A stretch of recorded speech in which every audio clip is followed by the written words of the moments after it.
इतकी वर्षी रावणी करुणादीपाने माझं करुणा भरान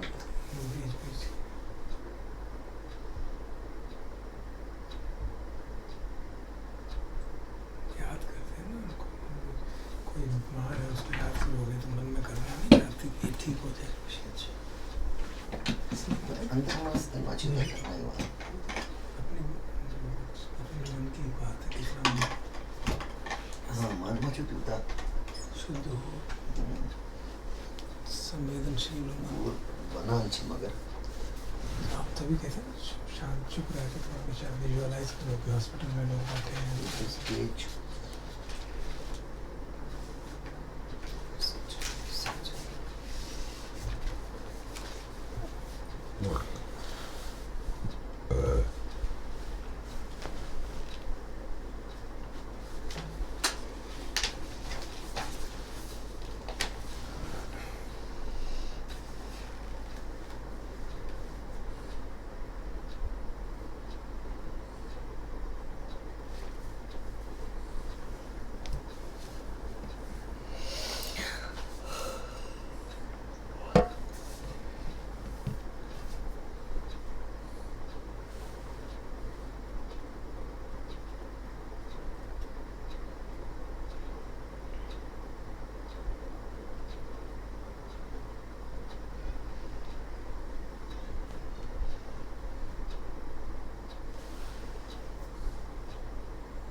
मंगल गाथा चाहिए चल नहीं पाते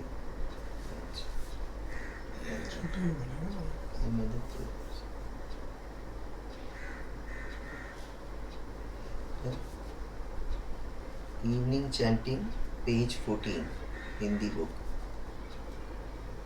यो सो भगवा अरहं सम्मा संबुद्धो स्वाखातो येन भगवता धम्मो सुपटिपन्नो यस् भगवतो सावक संगो तमयं भगवन्तं सधम्मं ससंगम् इमे हि सकारे यथा अर्हं आरोपिते अभिपूजयाम साधुनो भन्ते भगवा शुचिरपरिनिभृतोऽपि पश्चिमा जनता नुकम्पमानसा इमे सकारे दुर्गतप्रणकारभूते पटिगणातु अम्हाकं दीर्घरतं हिताय सुखाय अरहं सम्मा संबुद्धो भगवा बुद्धं भगवन्तम् अभिवादेमि स्वाखातो भगवता धम्मो धम्मं नमस्सामि सुपटिपन्नो भगवतो सावक संघो संघं नमामि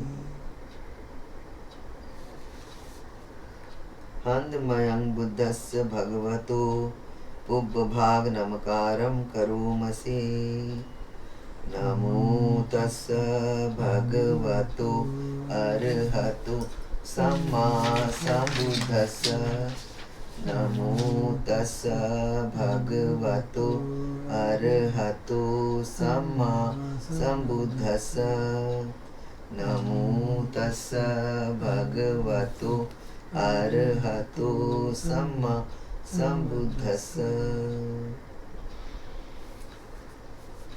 हन्वयं बुद्धानुसतिनयं करोमसे तं खोपन भगवन्तम् एवं कल्याणो किति सद्दो अभुगतो इति पिसो भगवा अरहं सम्मा सम्बुद्धो विद्याचरण संपन्नो सुगतो लोकविदु अनुत्तरो पुरुष धम्मसारथि सत्ता देव मनुष्य बुद्धो भगवाति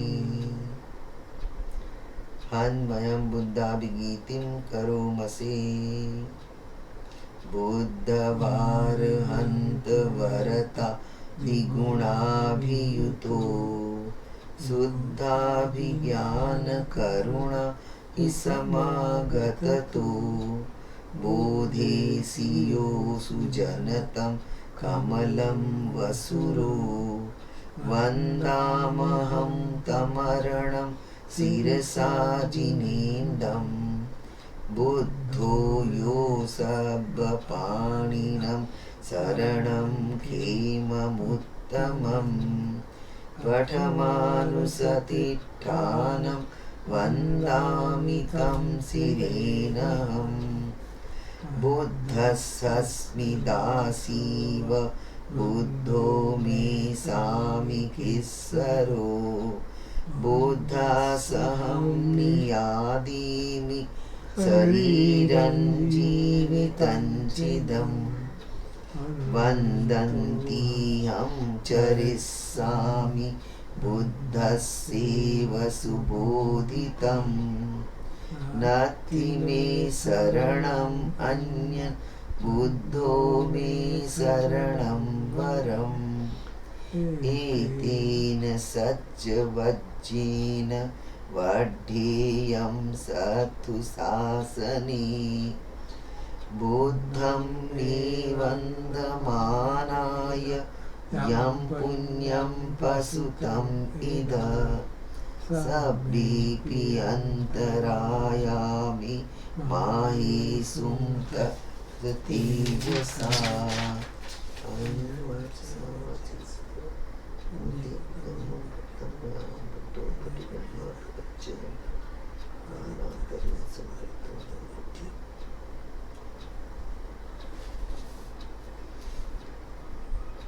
हन्मयं धम्मानुसतिनयं करोमसे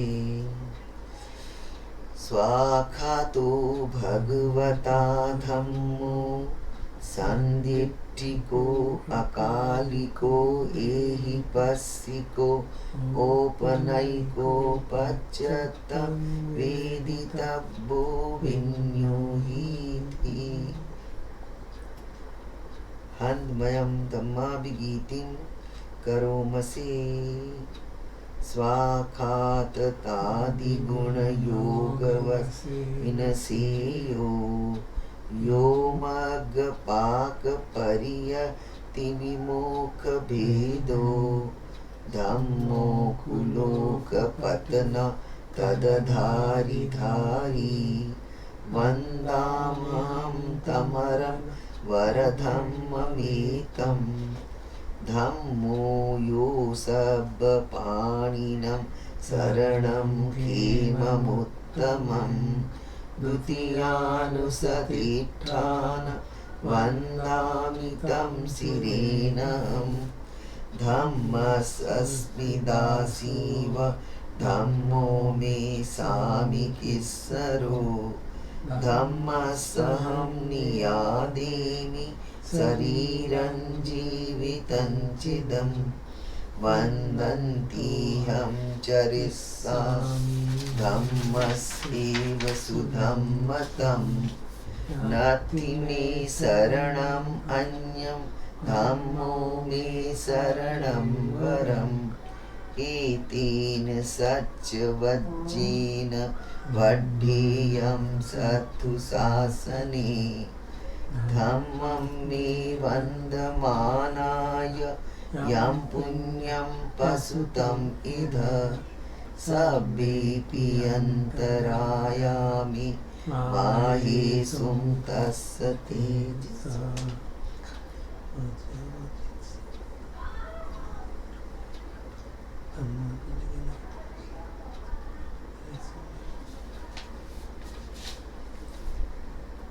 हन्दमयं सङ्घानुसतिनयं करोमसे सुपटिपन्नो भगवतो सावक संघो उजुपटिपन्नो भगवतो सावक संघो न्यायपटिपन्नो भगवतो सावक संघो सामीचिपटिपन्नो भगवतो सावक संघो यदिदं चत्वारि पुरुषयुगानि अष्टपुरुषपुग्गला एष भगवतो सावक संघो आहुनेयो पाहुनेयो दक्षिणेयो अंजलि करणीयो अनुत्तर पुण्यखेतं लोकसापि हन्मयं संगाभिगीतिं करोमसे सधम्मजो सुपटिपत्तिगुणादियुतो यो अष्टविधो अरियपुग्गल संगसेठो शीलादिधम्मपवरा सयकाय चेत्तो वन्दामहं तमरिया गणं सुशुद्धं संघो यो सर्वपाणिनं शरणं खेममुत्तमं तदीयानुसतिष्ठानं वन्दामि तं शिरेणं संघासस्मि दासीव संघो मे सामिकेश्वरो संघासहं नियादीन् शरीरं जीवितं चिदं वन्दन्तीहं चरिष्यामि संघस्सोपटिपन्नतं नास्ति मे शरणम् अन्यत् संघो मे शरणं वरम् एतेन सज्जवज्जेन वड्ढेयं सत्तु शासने संघं मे वन्दमानाय यं पुण्यं पशुतम् इद सभ्येऽपि अन्तरायामि माहेषुं तस्य तेजसा।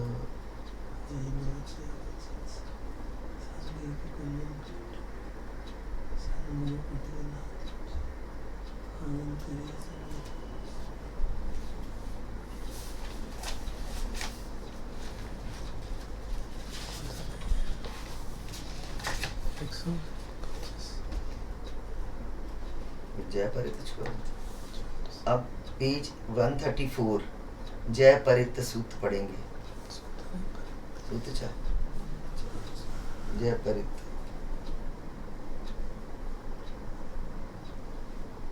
शुरू।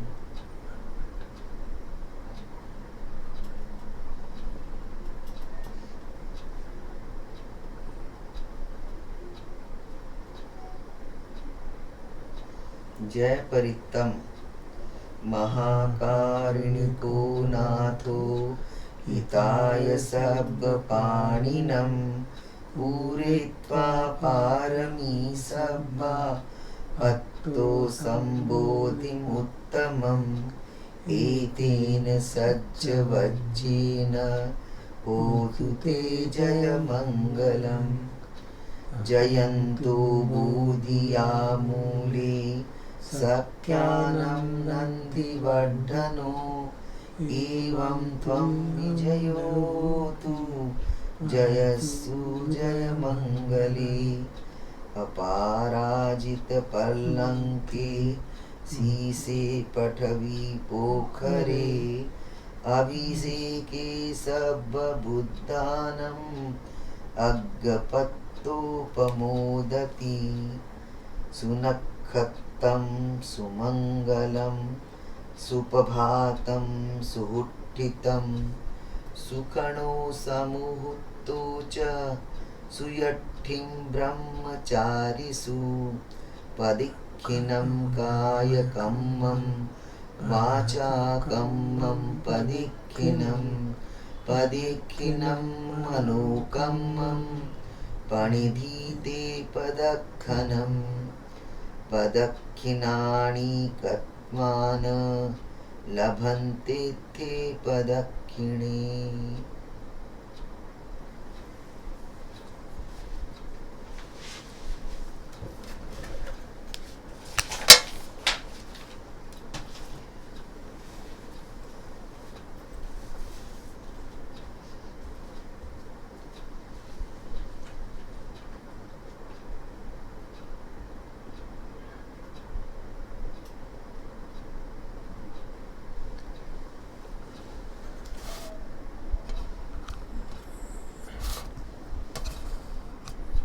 Now listen to the discourse by Rinpoche Sameda titled Mirror, Mirror.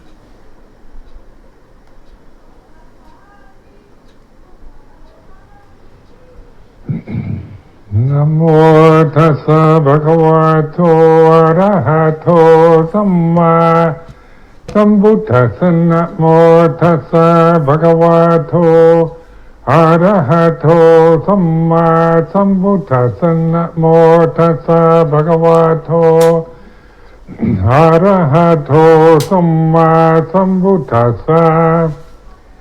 Aparuta de sangamata satavara ye sorvandha bamunchantu satang.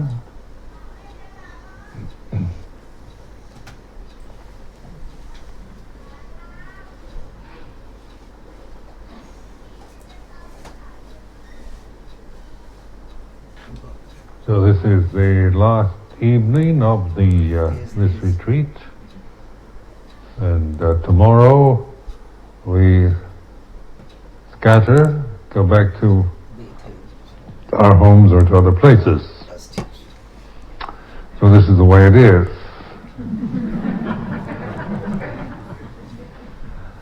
Coming together and then separating, they're a pair.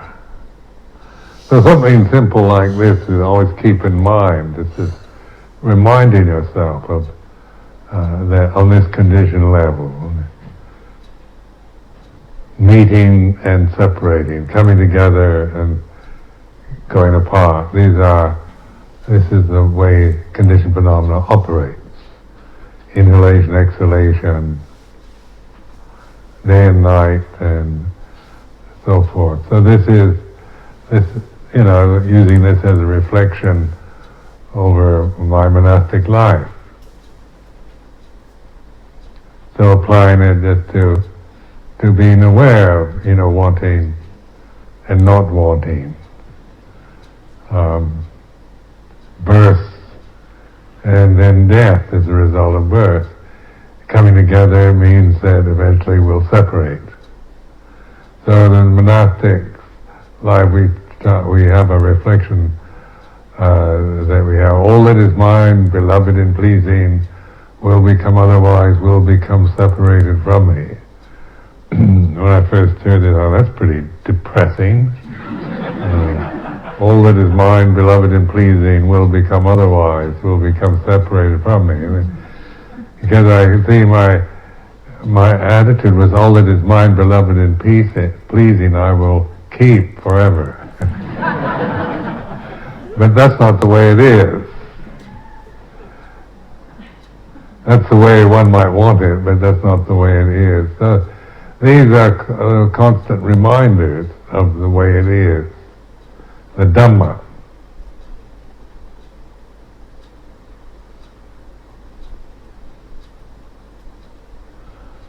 So during this retreat, this is, opportunities to have this marvelous weather and wonderful place, good food, everything. And this is probably as good as you'll ever get.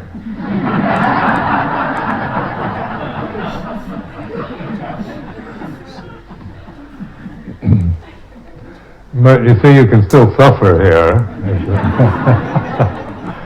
So,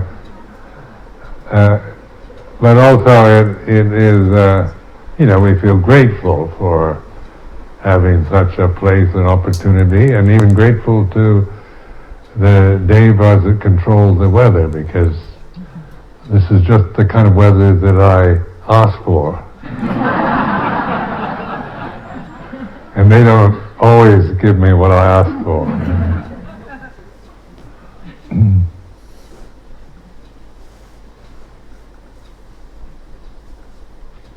So this way of reflecting, like in living in England for so long, people they always complain about the weather in England. So it didn't take me long to, when I was still in London, the first few months, it's a kind of cultural thing. So even when the weather is good, you complain about it. So I decided I wasn't going to complain. And then, I just watched the tendency, to do that. So during 31 years, I hardly complain about the weather. In fact, because I don't complain about it, I like the English weather. I like the change of seasons. I mean, it's because I don't create suffering around it, and I don't wish it were otherwise. So, in my own experience, I've been very happy. It's been a very nice place to live, and in terms of the society and the interest in Dhamma and all the rest, it's been quite positive experience.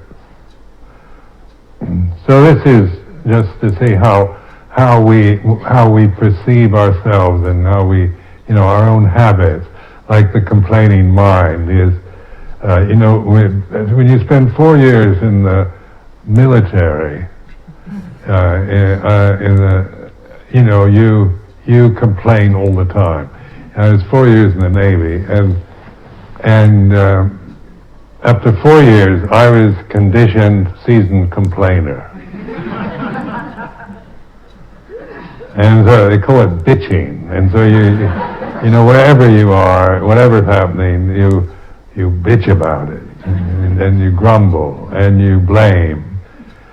And so it wasn't particularly my tendency before I went in the Navy, but 4 years of continuous grumbling and complaining, it kind of began to stick, and so this why I began to notice this, how this complaining mind, grumbling, criticizing. And then in monastic life, when you started meditating, and then you see, it's very clear in the Four Noble Truths, wanting something you don't have and not wanting the things to be the way they are. So in this way, I didn't particularly, as a human being, I don't particularly like to consider myself a whinger or complainer or a blamer. Always blaming my suffering or unhappiness on somebody else, or on the conditions around, on the weather, on the government, on the society. So I paid special interest in this. Not to just watch this tendency. So in living in the UK, you can see the tendency to complain, and then since this is a national pastime, it's easy to go along with it if you already have a tendency in that direction. But so in living in London, for example, people, when you've lived in the forests and you like living in the country, in the forest, and then you find yourself in this huge metropolis, London, and then we had this vihara in a rather nice part of London, northwest London in Hampstead. So it was the nicer part of London. Actually, Hampstead Heath is one of the very beautiful parks, and we were close to that. So, and still, I found the other monks complaining endlessly about living in London, about living in a busy city. We lived on a main street, complain about that. Right across from the Hampstead Vihara was Hampstead Arms, which was a pub. So we called ourselves the Hampstead Alms, and they were Hampstead Arms.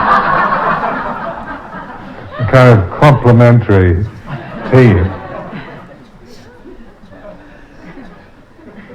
So sometimes the Hampstead Arms would have, that summertime they'd have rock bands and play terrible rock music that would disturb our metta practice.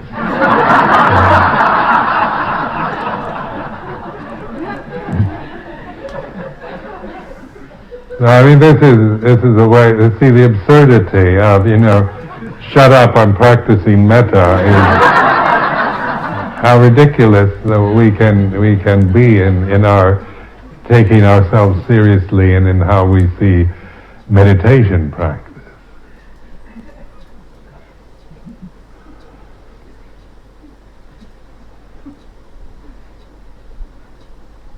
So in living in this Hampstead Vihara, it wasn't a place of choice, but it was what was offered. And so in monastic life, when we become samanas, that means we're alms mendicants. We depend on alms. That's why we call it the Hampstead Alms. And so this is alms, which means that if you're dependent on alms, then complaining is not really, if you have, because this is a choice you make. Nobody held a gun to my head and forced me to become an alms mendicant. It was my personal choice. So because of that, then you reflect on what they call the four requisites that the Buddha allowed in this tradition. So a shelter for the night, something to cover your body, and food. Like alms food is they're given an alms bowl, so whatever people put in that alms bowl, and then medicine for illness is the fourth. So there's four requisites. Now the medicine for illness is a bit shocking when you realize that this is based, that all of these four alms are based on the lowest possible standard, not on high standards. So like Vindabat food is not, you're not asking for special diets or even vegetarian or anything, or expensive cuts of meat or anything like that. You're supposed to go, and what people offer you take. And so that, it doesn't mean you just go to places where you know they're good cooks. Thailand, you go about in the villages, and some of them are very poor, so you get, people's food that is not particularly delicious, or oftentimes you receive things you would never eat in your own society. But then there's a reflection on alms food. People are always offering the best they have. I've never seen somebody offer me, the worst food they have. It's always, even if it's humble or it's not to my liking, it's still, you feel they're offering the best that they have, because that's what people are. They want to give you, they don't want to give you the worst thing. And so, in my life as an alms mendicant, we find, like here at Spirit Rock, the food is excellent. It's delicious and wholesome and organic and vegetarian, and so then this is the food that we're offered. But then we can think, I want this all the time. I've got to have only pure organic vegetarian food, and then we're aware of that. We become aware of our own, desires for certain things. And it's not that it's wrong, but we're using the standard of what food is offered and dropped into the alms bowl, so that we can see the discontentment or the way we might be averse or the emotional reaction to the food we get if we don't like it. Or if we like it, then we want, we may think, I've got to have this all the time, so we can be aware of that, of our discontent. You can't, make yourself content as a willful act. But you can understand discontentment is like this. So these four requisites are very skillful means in recognizing discontentment. Then in robes, it's always the rag robes. So in the time of the Buddha, probably cloth was very special because they had to, they couldn't manufacture it, and so it's not like today where there's a plethora, there's an abundance of cloth everywhere. But I assume that it wasn't so easy to get in ancient India. But so the idea was to pick up the rags, the cloth thrown away, the cloth that they wrap corpses in charnel grounds, things like that nobody wanted, and then we can gather this cloth and make rag robes out of this cloth, sewing the pieces together. So you notice our robes are all, they're like they're patched. They're not really.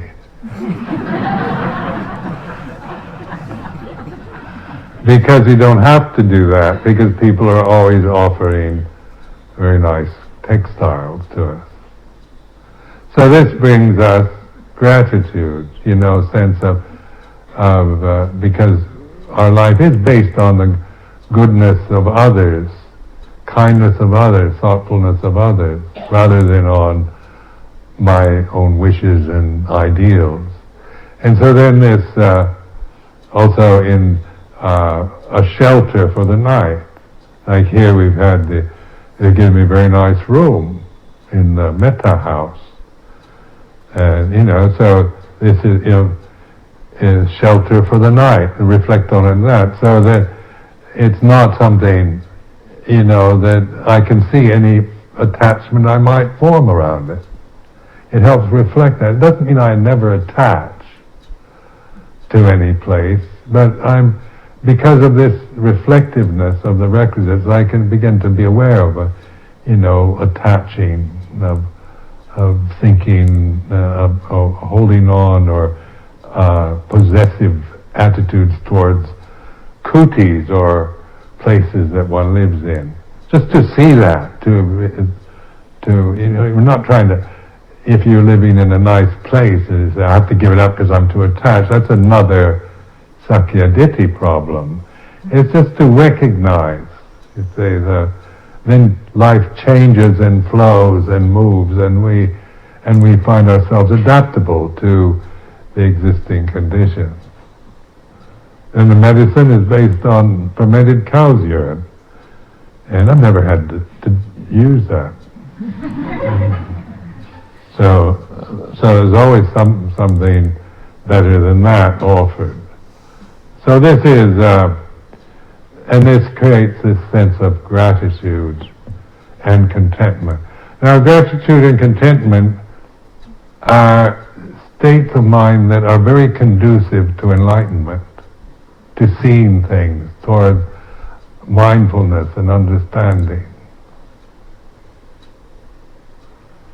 So in monastic training, the training is all leading toward this contentment and gratitude. So, but when we have no gratitude and we're discontented, it's very difficult. I mean, one's always caught in desires, wanting something better, and complaining, and not, being caught up in what you would like, and then not being grateful for what you have, for what's on offer, what is given freely. And this society here is not based on contentment and gratitude, it's based on rights and demands and endless, I've got to have this and I want that, and I'm not. It's full of self-sakyaditi, encouragement to never be content and make endless demands for something better than what you have. So this is modern life, modern free market economies, and advertising, isn't it? It's all about, to stimulate desire and make you discontent with what you have. So this is, as lay people, to when you see the monastic sangha sitting here, it's a reminder of this how to not to let it intimidate. You think you have to become monks or nuns, but it also is an example of this kind of practice of alms mendicancy. And then this contentment and gratitude is a joyful place to be, because you really, after all these years as a monk, I am incredibly grateful for everything. Because since I became a monk, people have been so generous and in every way. And it's, say, in Thailand or in England or wherever I go, there's this generosity. The four requisites have never been, never had to resort to the lowest standard. I've lived in even very poor areas of Thailand, where the village poverty areas, but people still, you feel this gratitude because the village people are, very, very generous with what they have. And they find, they seem to be, it's not intimidating them into giving us things. You feel that they have this joy in offering. So we're not kind of exploiting the poverty-stricken peasants and browbeating them into giving us things, but it's like it brings joy into their lives. Because this is not about, like communism, which is an ideal where we kind of enforce it. Everybody's got to have the same everything through a willful, forceful intimidation act of violence. but through, this, so that kind of communism, and it ends up as a tyranny, where nobody's very happy or content. Where in this way we're developing beautiful qualities, gratitude, contentment, joy, come from the consciousness when we have developed these virtuous qualities. And you can't, as you said before, you can't do it through sakyaditi, but through reflection on discontentment, on lack of gratitude, on the sakyaditi that always wants or complains or blames or condemns, is like this.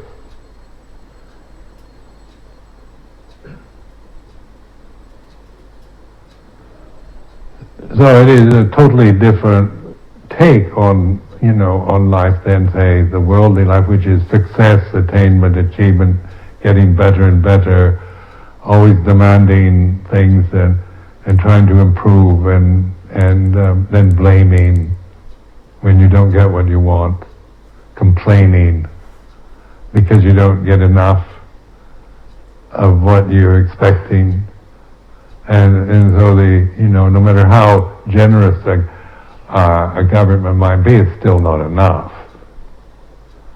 It's still something to complain about. So notice in this grumbling, complaining, discontentment, lack of gratitude, to see it in terms of, and it's not in terms of you shouldn't have these feelings, but this is like to begin to observe this, be the knower of these conditions rather than the owner of them, or becoming this complaining person.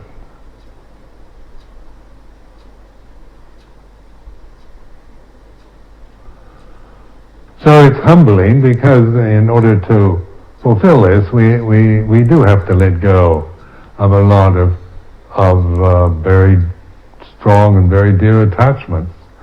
But it's not like that letting go is a suppression, but it's a recognizing the suffering caused through clinging, attachment, and sakyaditi, silabhata paramasa, vicikicca. So during this retreat, I've emphasized, you've heard me say these words over and over again. I suppose when first, last week they all sounded very strange. Now they're probably, hopefully they aren't so strange. So, you get, like sakyaditi is what's that, the ego, personality view, but it's a me and mine, what I think, what I want, because this is how I hear it inside myself. And I can hear this thing there. Now if you want my opinion, and if you want to know what I think about this, and what I want and approve of, and what I like, and these are my robes, not yours, and my life and my practice, and on like that. So, listening to this, the way my inner voice talks about me, what about me and mine, and then if you want my opinion, I think, say my opinion as if it was so important. I'm giving you something so wise and so valuable. If you want my opinion, then usually it's a sakyaditi problem. So this, and so they're like studying and listening to this personality. And then I've encouraged you to really, that this personality is created. because there have been a lot of questions about the subjectivity, subject-object relationship, because you see that for most human beings, they don't know the difference. Consciousness and Sakyaditi are so bound together. So that Sakyaditi and the consciousness are just kind of, stuck together. So you're always experiencing everything through like and dislike and the sense of me and mine.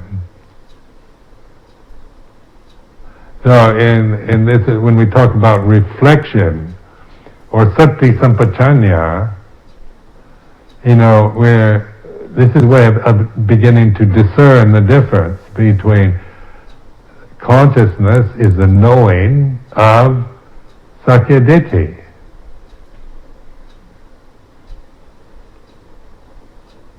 So then you have to contemplate how to, Sakyaditi is not, something that is permanent or ongoing. It's an acquired habit. It's due to language and attachment to memory. We have retentive memories. We remember, things, the extreme things usually that happen in our life, success and failure. So, the memory is, when we attach to memory, happy memories, we become happy. When we attach to miserable memories, we become miserable. And so this attachment, this clinging, this upadana, is another word to use. Upadana is like clinging or attachment. It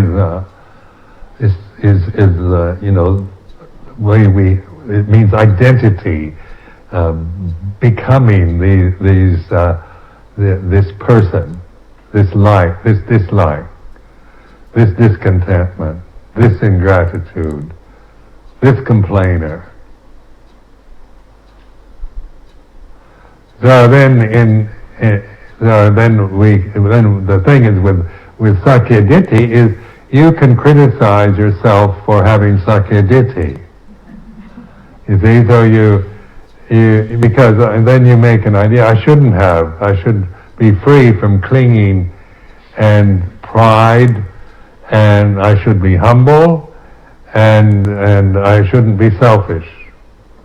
And still that's Sakyaditi. Even though it's true, you shouldn't be selfish and proud and conceited and all the rest. But, you see, it's still language, isn't it? And the sense of, I am something I shouldn't be. I shouldn't have selfish feelings, or I shouldn't complain about anything, or I should always feel gratitude for the four requisites. I should always be open and kind and totally giving and generous and compassionate. I shouldn't be self-centered and vain and conceited. And so then we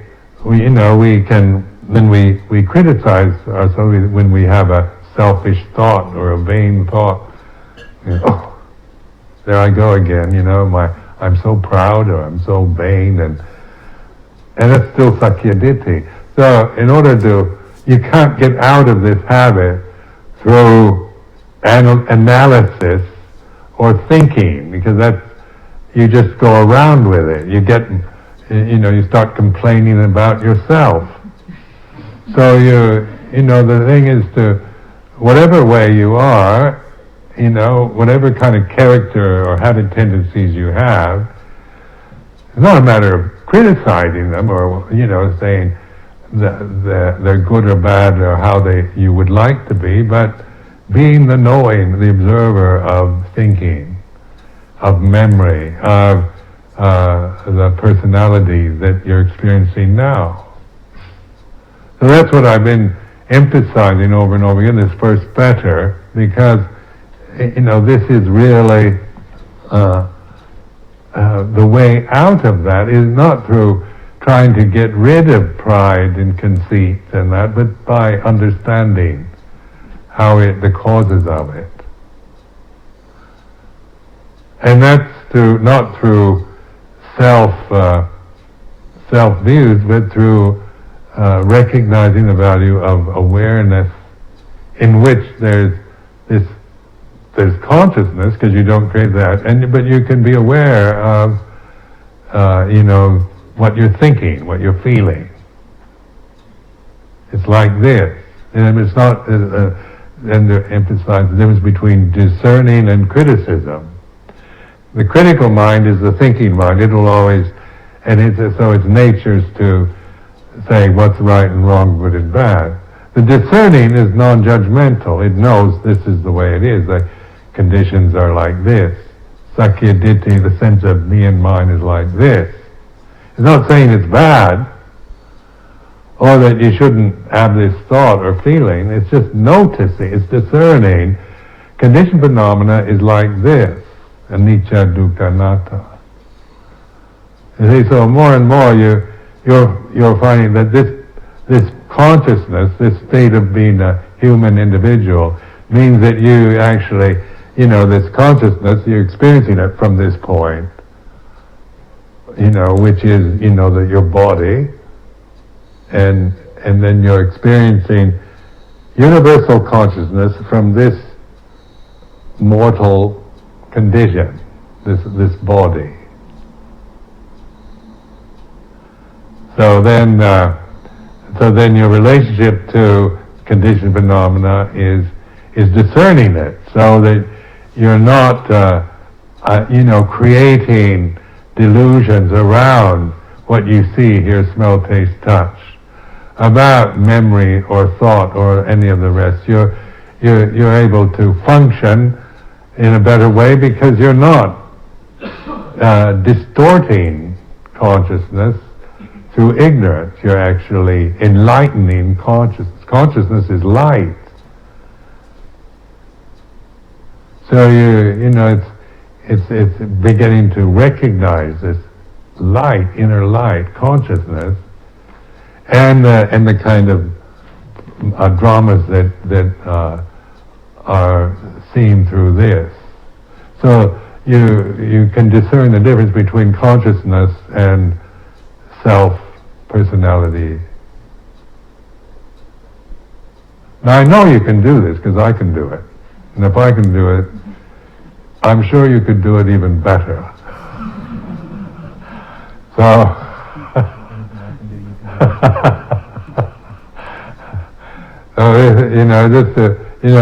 don't project onto me that I'm some kind of Superman or anything, but it's just because I've devoted so many years to this investigation that, you have breakthroughs where you actually, certainty comes out of it.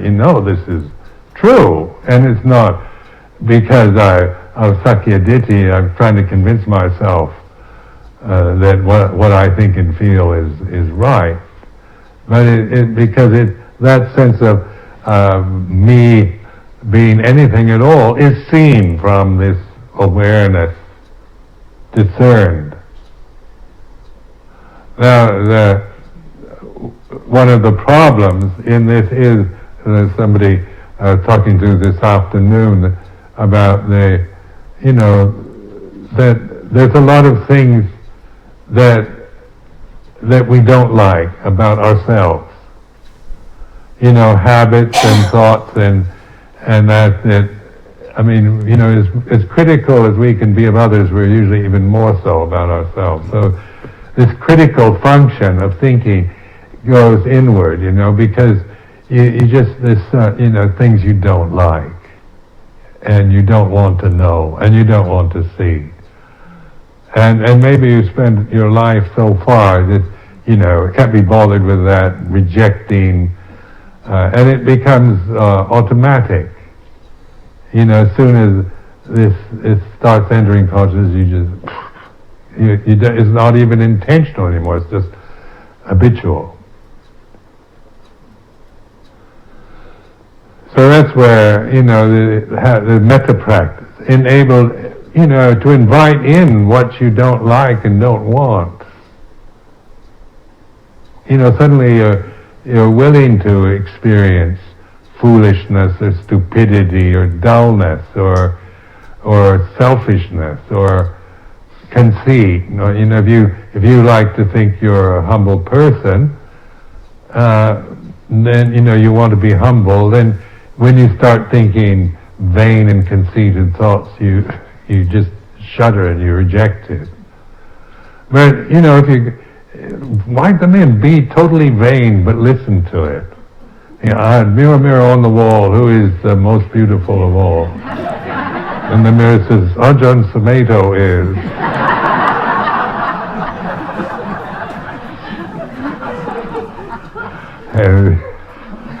But it's a game, isn't it? It's really funny when you put it into that, rather than being a good monk, an old man like me, I have no right to be vain anymore.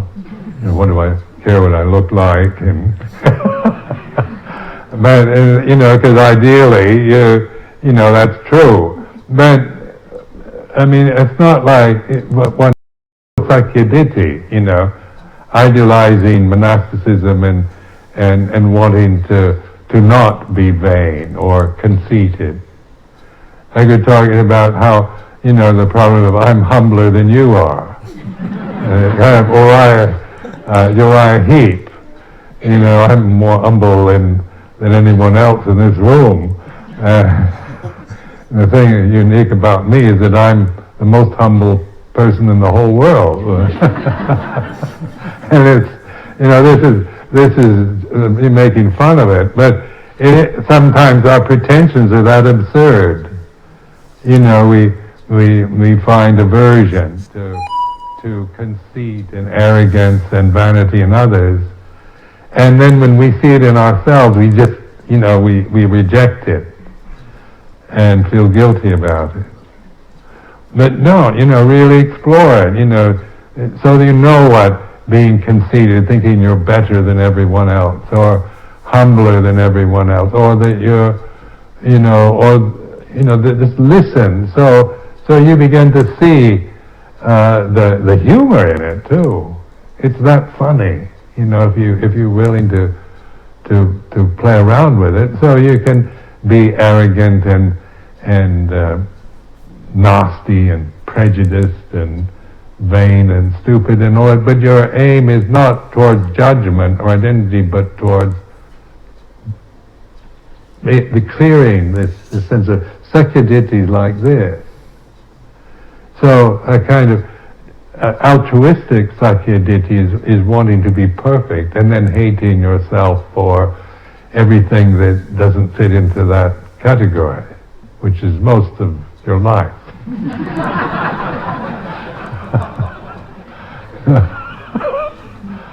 So, I mean, we can be terrible tyrants of ourselves, relentless critics and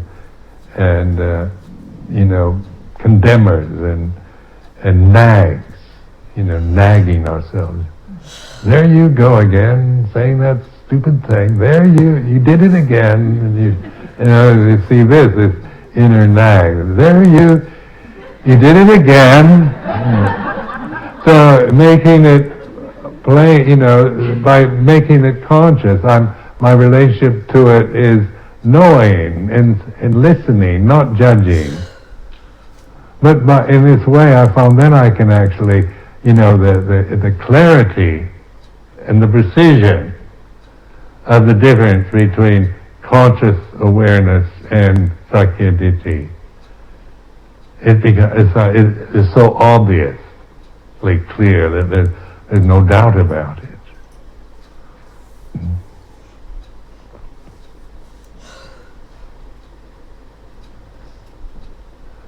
And living in, for the past 45 years or so, I've lived abroad, so coming from West Coast United States, living in Malaysia, and then in Thailand, lived in India, and in England. So these are, different cultural conditionings, So then it does mirror your own cultural assumptions. like living in Thailand, being a Buddhist monk in a very conservative place like northeast Thailand, with a very strict form of Buddhism, where the meditation practice, the Vinaya, is respected. Now I'm from the west coast of the United States, and I lived in Berkeley the last few years before I left, and which is probably still is hedonistic, and it's all about no boundaries, freedom to say and do what you want. So back in the early '60s, it was experience everything. Don't let morality get in your way. Just go out and whatever desire arises, follow it. They're quoting that prophet, let your desire take you for wherever it takes you.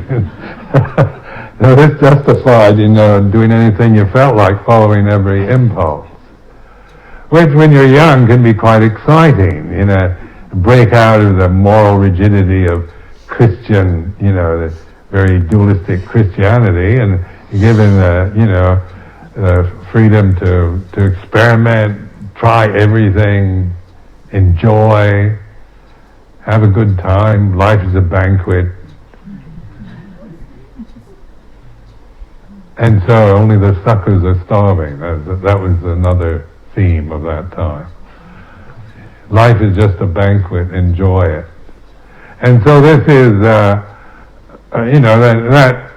because I was young then, it was kind of thrilling to be hedonistic and that, and so I had a good time, but the result was increasing self-aversion, because I became increasingly more confused. I had nothing to bump up against. It was, and then the Sakyaditi was, the inner critic, because my super ego was formed with a very dualistic form of Christianity.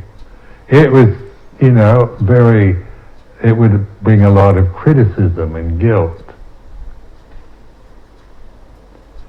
And so I began to just hate myself. Because I was having a good time in terms of, doing everything I felt like and following every impulse, but I lost self-respect because I was doing things I didn't really approve of. I was,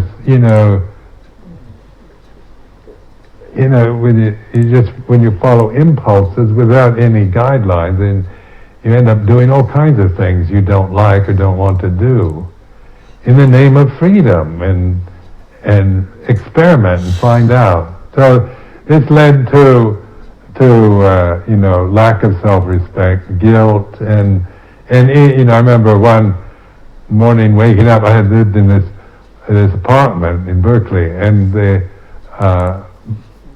kitchen had this row of windows that looked out over the back garden. And so I was looking out, making breakfast out of these windows, looking into the back garden, and there I saw a dog in the garden. And I looked at that dog and I thought, I wish I were that dog. I thought the dog was even more fortunate than I.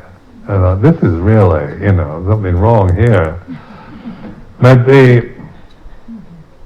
so this is the result of having no restraint, following every impulse, being free to do and say and live however you want. So then going from that into this extreme opposite, a Thai forest monastery, where everything is, you can't do this, can't do that. And so, but in a way, I knew that I needed I needed to learn how to live within, how to have boundaries for behavior that were not my creation. It wasn't me deciding my boundaries, but a convention.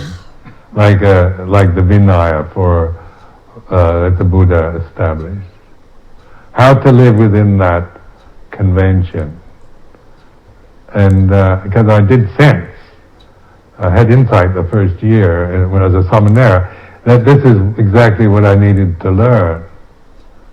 How to conform, how to surrender to limitation that wasn't just following my own wishes or my ideas.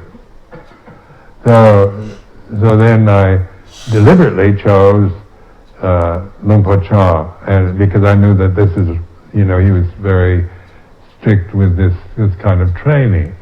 Now the result of that training over the first 5 years was very profound, because it wasn't easy, because I don't like restraint, and when you've followed hedonistic tendencies, you feel frustrated and angry and rebellious.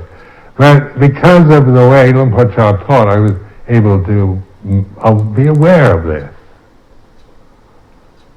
of how conceited, about the Vinaya rules. I used to think, these are really stupid, these rules. They're, out of date, they're kind of pointless, and then I think these monks are just hung up on the rules, and I get critical of the monks, and I start doubting Ajahn Chah's wisdom. But through this, I was looking at this, my own, view and aversion or rebelliousness. So when I think of the early years with Luang Por Chah, this was, this really helped me, because the first couple of years I really couldn't understand what he was talking about because of the language. Couldn't have good Dharma conversations, but he did, his teaching was simple and to the point, and it was, getting me to look at my unhappiness, my discontentment, rebelliousness, conceit. Because as an American, and I always like to think of myself from my American conditioning as not conceited and not arrogant. I've never liked arrogance in others, and so I always never be arrogant. And yet in my reaction to living within the Vinaya in northeast Thailand with Ajahn Chah, so began to see some arrogance from the American attitudes of somehow what we have here is better than what anyone else has. And how I start seeing how they would do things. I think, well, in America we would do it. And you're talking about from this we're bigger, better, we're freer, more advanced, more civilized, more this, more that. And I began to see this kind of arrogance that I didn't know. It was partly cultural. And it was also reflected in the fact that I was living in a totally different, very different culture, in an agrarian culture. I'd never lived in an agrarian society, never lived with farming people, with peasants. I always lived in cities, big cities. So my experience of life was from that kind of Christian dualism, from idealism, and from American values, which were instilled, in various kinds of ways from childhood on up to the present. So this was reflected by living in a different culture. And so this was because of this reflectiveness and Luang Por Chah's skillfulness, I began to see this, recognize this. And then it became apparent, I thought, no, I'm just going to do it their way. I'm not going to spend my time saying, well, in America we do it better, why don't you do it the American way? because, I realized that their way of doing it was good enough. And it actually seemed to work, It wasn't that they had any, or inferior in any way, it's just that, they did it in a different way than I would. So then by observing, by reflecting on your reactions to the cultural attitudes and the limitations and assumptions of a different culture, you begin to see what being American is, or a Westerner. Then living in England, you even get clear view of the difference between a Brit and an American. Because, it's easy to think we speak the same language, but, we don't really. And attitudes and assumptions are very different in England than on West Coast America. And it's not about one's better than the other, but it's reflectiveness, because we can get behind our Silapata Paramasa. Now this is a mouthful, Silapata Paramasa. But that is the second fetter, and it means attachment to conventions. So when we talk about conventions, it's form conditioned, like cultural conditioning or conventional habits. Things you pick up from being born into this particular society, this family, this culture. And the conventions and attitudes and assumptions and ideals of this particular culture that's influencing your early life, your childhood, is like this.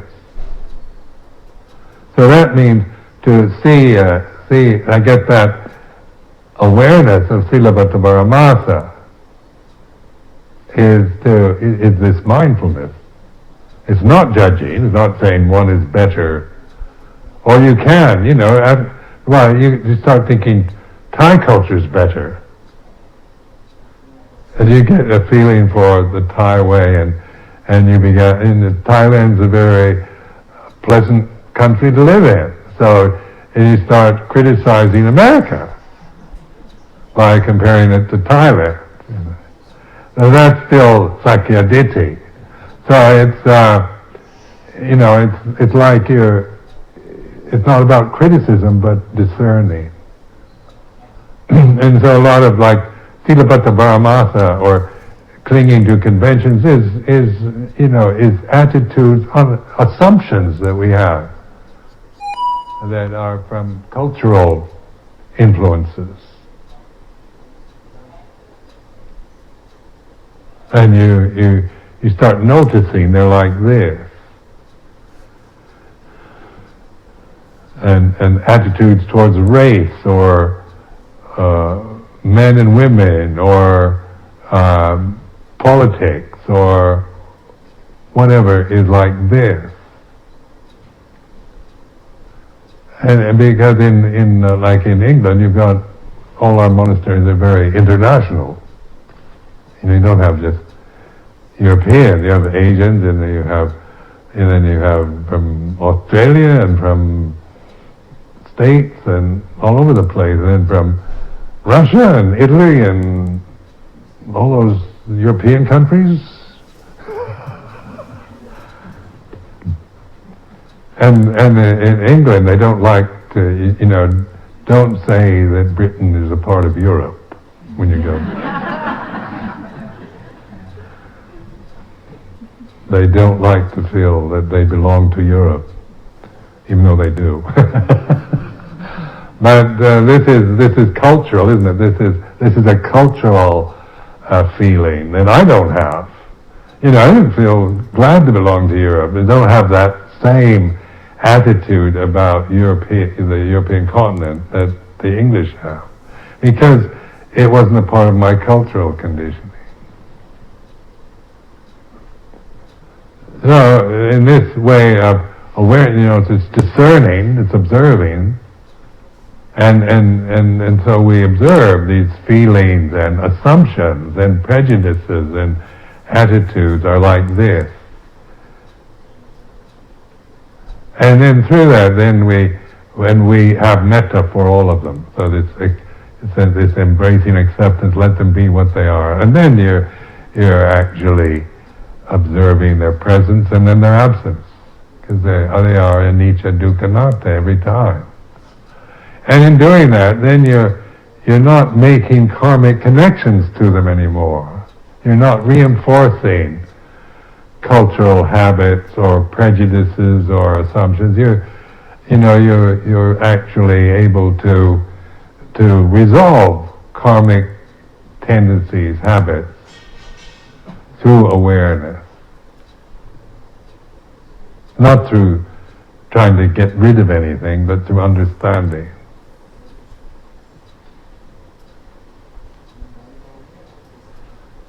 And then the third fetter, vicikicca, is a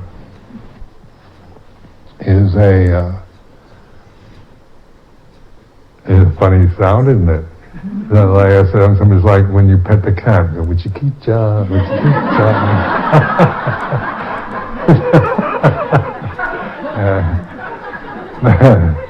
So somebody found that hilarious, vicikicca, but it means doubt, and so this is the third fetter, and doubt, being uncertain. Notice how much you don't like to be uncertain. You want certitude, and that's why people join cults and believe in confident gurus and want to have things told. You want to be told this is right and that's wrong. You do this, but you don't do that, and this is good and that's evil. And you say, yes, now I know. Because there's a kind of certainty in that. You know that people long for certainty, because the state of not knowing, doubting, is so uncomfortable. Not knowing what to do, not knowing who you are. You're not knowing where you belong. People suffer terribly over not knowing where they fit in, where they belong, who they are, what they should do with their lives, what's right and what's wrong, what will happen when we die, where do we go when we die, and so forth. So then you say, you give them, when you die, if you've been good, you go to heaven, and if you've been bad, you go to hell. There's a kind of certainty in that, heaven or hell. And then, I don't know how, I've done some bad things. But you don't know, do you? I haven't died yet, so I don't know. At this moment, sitting here, and say, Ajahn Sumedho, what will happen to you when you die? I don't know. I don't know what, physical death. And I don't know, I've not experienced physical death. But in the meditation, I've noticed the cessation of conditions in consciousness. So, and that, when you let things go and let conditions cease, that's peaceful. But the body, more and more you have this sense the body is not self. It's just, it is what it is, and it was born and will die. And that death is the opposite of birth, not of life. So it's a matter of life and death. And we think death is the end of life. Is it really, though? I'm just playing with the words right now. But in the English language, we say life, it's a matter of life and death. So in that way of thinking, isn't it, death is the end of life, which is annihilation. And if the end of life, then that to me that sounds like, annihilating life. Life is the result, that death it takes us all. It eats us all up, and there's nothing afterward. Or then you can create an imaginary rebirth, possible rebirth, there's something else, different realms, or heaven and hell, or then there's also possibility of oblivion. There's nothing. It's just you're dead, and that's blank, nothing, black hole. And in a way, that's not so bad, because you would be nothing to know it.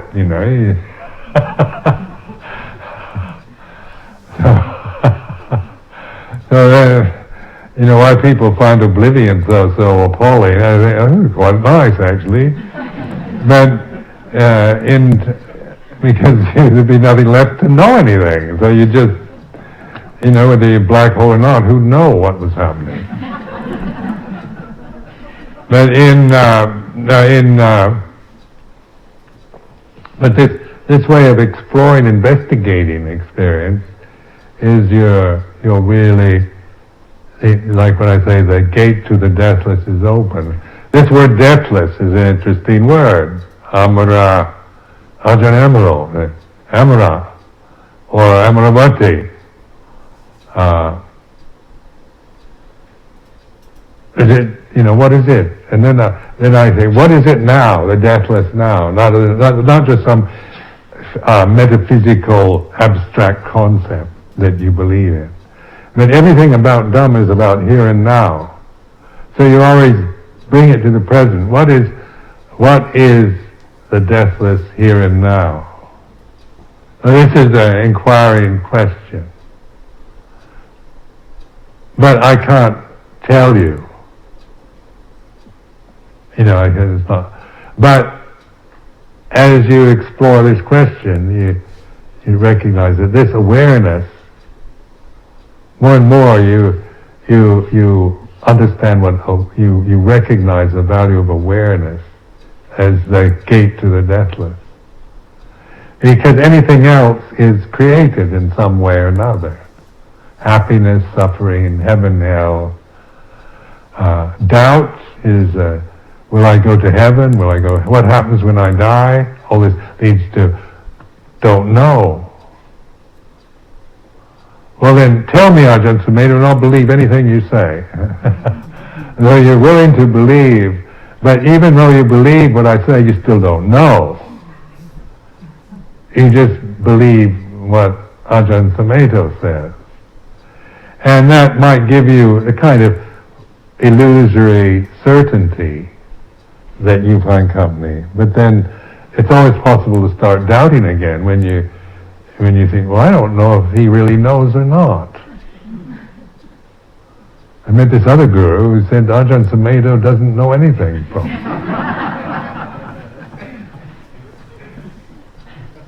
And he told me some things about Ajahn Sumedho that I'm beginning to doubt whether he can be my guru from now on, because,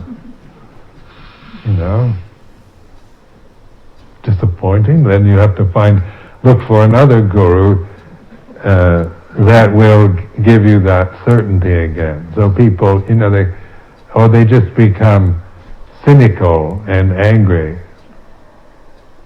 But if you're really developing this reflection, it's honest. It's you're not trying to convince or believe or defend, but to understand. And this is through this investigation, by looking into, not through preconceptions about how things are, but through direct awareness. So, like awareness, sati sampajanya satipanya, is this must be the deathless, this point of attentiveness. Because once I start thinking is all about death. begins and ends. And it takes you to doubt. Never quite. And then when you doubt, then you ask for certainty from someone else. Tell me what's right, tell me what's wrong. And I'll do what you say, which gives you, this illusory sense of certainty.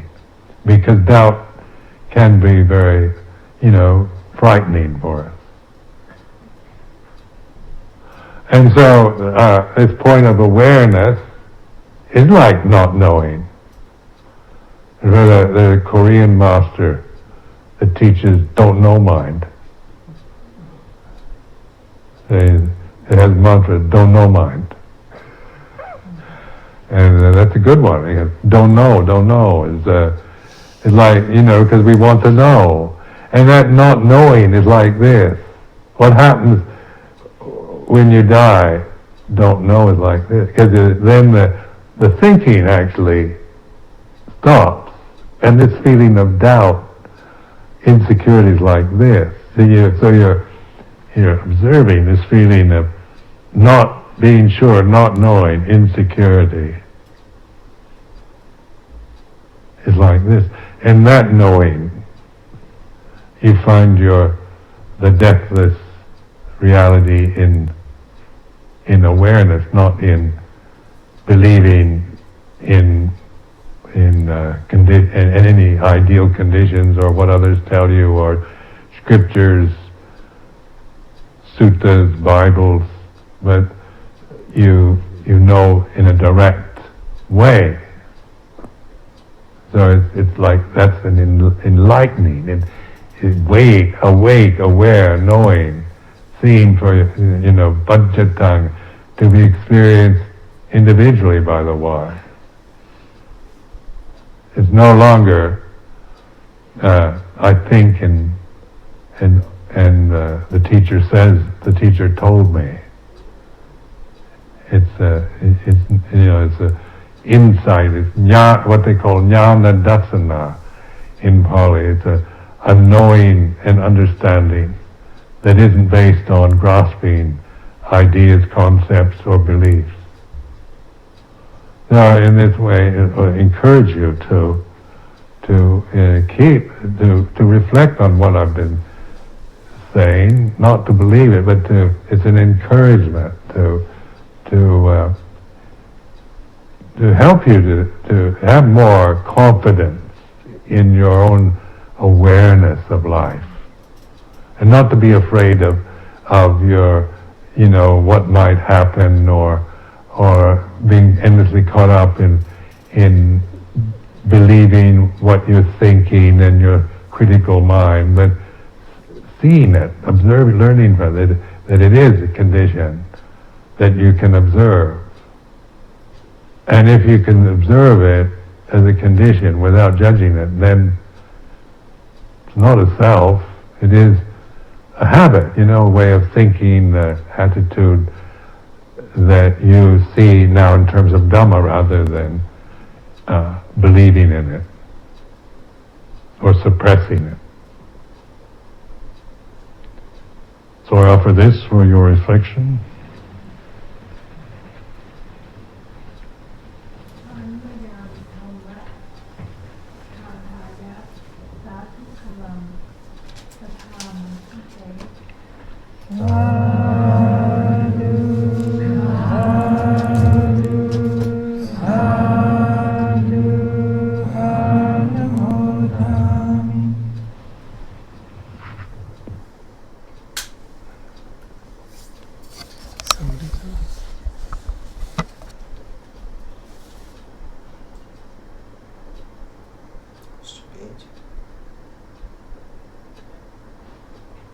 Page 33 actually.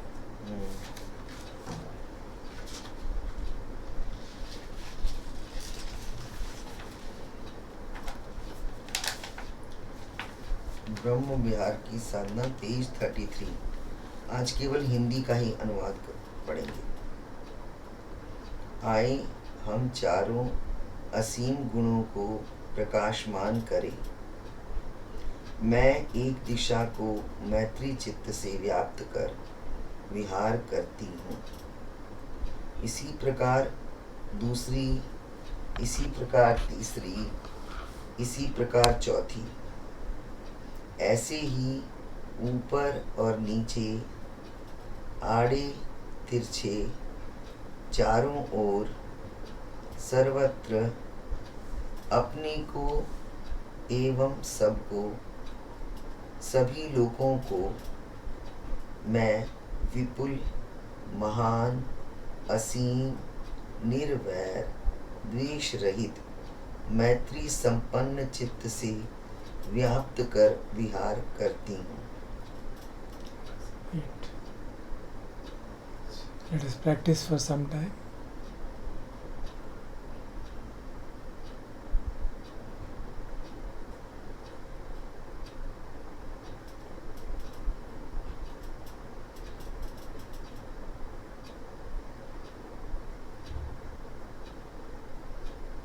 अपने मन में, अपने बारे में, अपने प्रियजनों के बारे में, आरक्षण देवताओं के बारे में, और सभी और बंधु बांधवों और जिनको हम नहीं जानते उनके बारे में भी, जो तटस्थ हैं उनके बारे में भी, जो बैरी हैं उनको भी याद करके ये शुभकामनाएं, ये मैत्री भाव, निर्वैरता का भाव, निर्द्वेष का भाव,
अब करुणा ब्रह्म गया। मैं एक दिशा को करुणा चित्त से व्याप्त कर विहार करती हूँ। इसी प्रकार दूसरी, इसी प्रकार तीसरी, इसी प्रकार चौथी। ऐसे ही ऊपर और नीचे, आड़े तिरछे, चारों ओर, सर्वत्र, अपने को एवं सबको, सभी लोगों को मैं विपुल, महान, असीम, निर्वैर, द्वेष रहित, करुणा संपन्न चित्त से व्याप्त कर विहार करती हूँ। अपने मन में उन लाखों लोगों को जो नाना प्रकार से दुखी हैं उनका विचार करके करुणा का भाव, शुभकामना जगाते हैं कि वो स्वस्थ हों, सुखी हों, कष्टों से दूर हों।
मैं एक दिशा को मुदित चित्त से व्याप्त कर विहार करती हूँ। इसी प्रकार दूसरी, इसी प्रकार तीसरी, इसी प्रकार चौथी। ऐसे ही ऊपर और नीचे, आड़े तिरछे, चारों ओर, सर्वत्र, अपने को एवं सबको, सभी लोगों को मैं विपुल, महान, असीम, निर्वैर, द्वेष रहित, मुदिता संपन्न चित्त से व्याप्त कर विहार करती हूँ। अब उन लोगों को याद करते हैं जो प्रसन्न हैं और उनकी प्रसन्नता में हम भागीदार बनते हैं और शुभकामना करते हैं कि उनकी प्रसन्नता बनी रहे।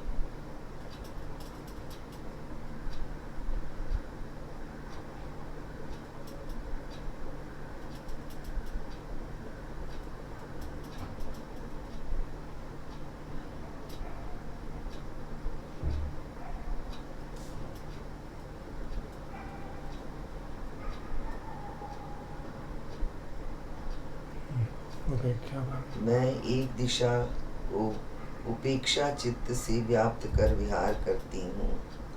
इसी प्रकार दूसरी, इसी प्रकार तीसरी, इसी प्रकार चौथी।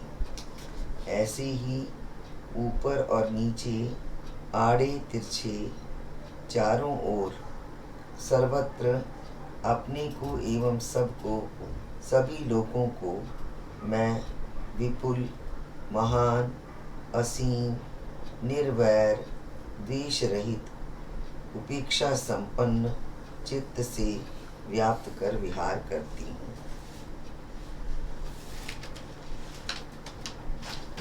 समस्त प्राणियों के प्रति, चाहे दुखी हो चाहे सुखी हो, उपेक्षा का भाव और ये शुभकामना कि सभी समत्व भाव में स्थापित हो सके, सुख दुख को समता से देख सके।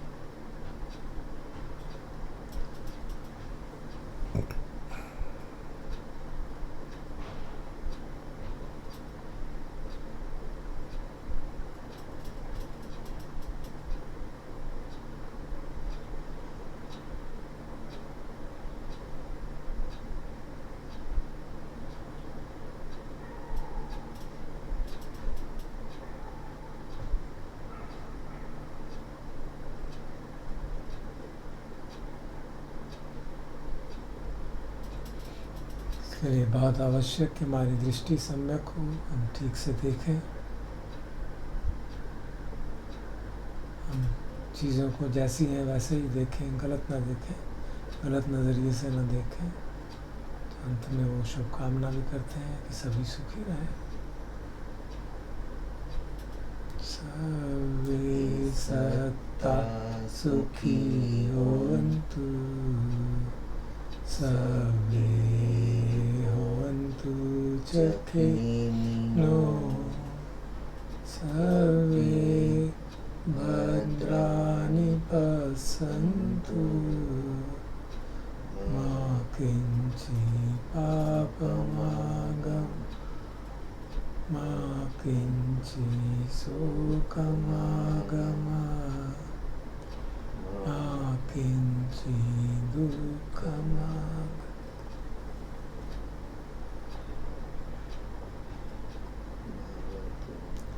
भवतु सर्वमङ्गलं, रक्षन्तु सर्वदेवता, सर्वबुद्धानुभावेन सदा सुखी भवन्तु ते। भवतु सर्वमङ्गलं, रक्षन्तु सर्वदेवता, सर्वधर्मानुभावेन सदा सुखी भवन्तु ते। भवतु सर्वमङ्गलं, रक्षन्तु सर्वदेवता, सर्वसङ्घानुभावेन सदा सुखी भवन्तु ते।